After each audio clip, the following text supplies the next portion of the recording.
Welcome back, brothers and sisters. I'm Braden. This is Langley Outdoors Academy, and thank you for stopping by. All right, guys, before I even get into the content today, I just want to say I am glad to be on video again, and it's great to see y'all.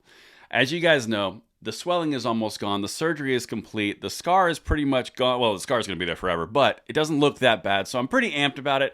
The surgery went very well. The cancer is completely gone, and the swelling is almost gone as well, but I'm particularly proud that I can be with you guys today because we have something to celebrate in Ohio. Now, this is breaking news. This came out about 2 hours ago. Ohio just passed their second Constitution carry bill out of the Senate. Now, we're going to talk about all this in depth, but it's amazing, and I want to take the moment to say to you guys, look what you have accomplished. If you think that we can't do something, then all you're doing is defeating yourself before it gets done. This is in the middle of when the Democrats have the House, the Senate, and the White House. The pressure has never been more so against firearms in the entire history of at least I've been looking at it. And look what we've accomplished. This blessing is going to be passed along to the next generation because of you. And we're doing this together. I've got the article linked in the description box below, and I want to hear from you guys on this one. And drop some love for Ohio because they're doing some work here. And keep in mind, isn't Ohio that state that's always the presidential predictor and bellwether? Just saying. All right, so here's the article we're going to cover. It's from the AP. Ohio Senate approves ending concealed carry permit requirement. So we're going towards Constitution carry. Check this out. Columbus, Ohio. A concealed weapons permit would become optional, and the requirement that individuals, quote, promptly notify police officers that they are carrying a concealed weapon will be eliminated under legislation approved Wednesday along partisan lines by the GOP-controlled Ohio Senate.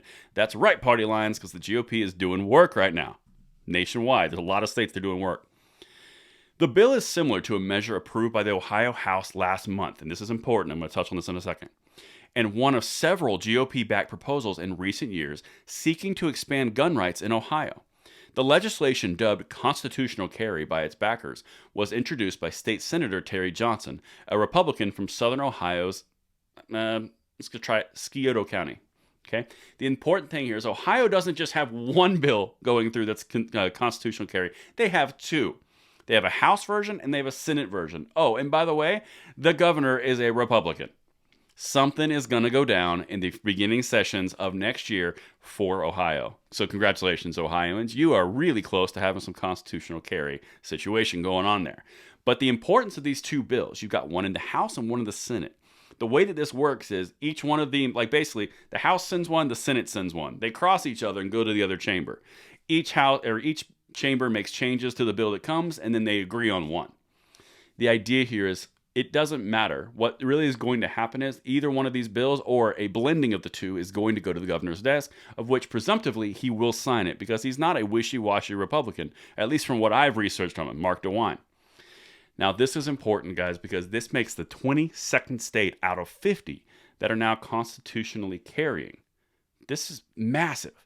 And of course, the Democrats are lining up and saying, well, this is terrible, more guns and more hands, and it's all bad, and abusers and domestic violence and misdemeanors and criminals.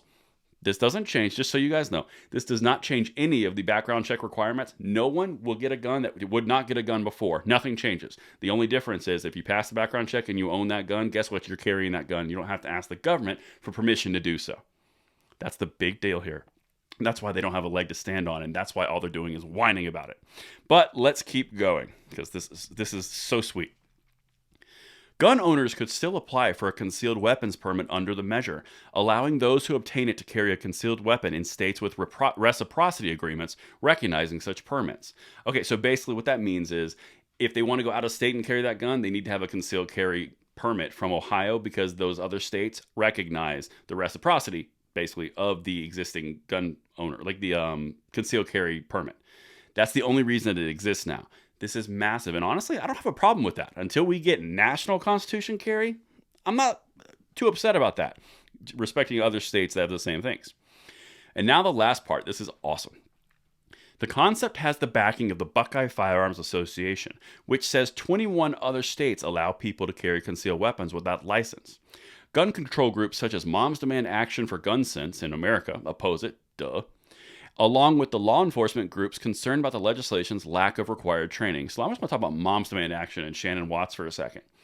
Keep in mind, these are the same people that are pushing so hard in the early part of the administration of Biden to get all the gun control dreams that they wanted to. H.R. 8 and H.R. 14 are still going like nowhere. This is massive news, guys. Look what we've accomplished in the face of massive opposition.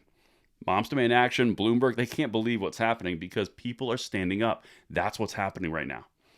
Now, the other piece here that this is really, really important, it's kind of an addendum. West Virginia and Kentucky are also constitutional carry states. You've now got a super region.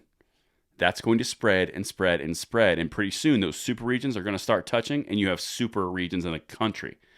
This is massive. It's the beginnings of something incredible, and I am proud to be here with you while we do it. That's what I've got for you guys tonight, and I will see you on the next one. I'm Braden, signing out.